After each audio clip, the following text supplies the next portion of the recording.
آج حضور دی ذات اتنی سارے نو تکلیف ہے، اور تو کسی نو تکلیف ہی کوئی نہیں. کیوں جی؟ کوئی 25 لاکھ نہیں 50 لاکھ دا اجتماع کرے انہوں نے کہڑے ڈیڈے درد ہے. مولوی خادم ویل چیئر تے بیٹھے بھی گوارا نہیں.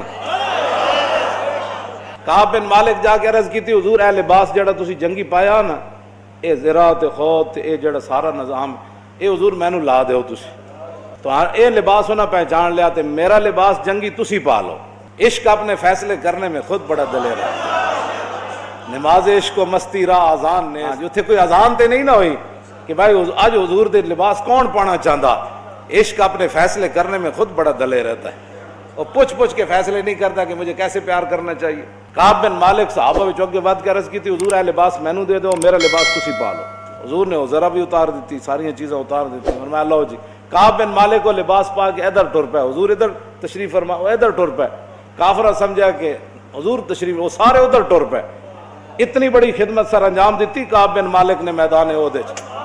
لیکن جدو غزوہ تبوک تو پیچھے رہ گئے تو حضور 50 دن نہیں بولے کعب بن مالک. تو کی سمجھنا تو 100 باری درود شریف پڑھ کے تے میں حضور دا حق ادا کیتا. حضور دی عزت آبرو وچ مبالغہ کرنا ہے، اور وعادت الصحابہ فی ذالک المبالغہ، یہی مبالغہ ہے. ہاں امام تقی الدین سبکی فرماندے ہیں صحابہ دی عادت یہ سی، انہاں دا مزاج یہ سی کہ حضور دی عزت، حضور دی تعظیم، حضور دی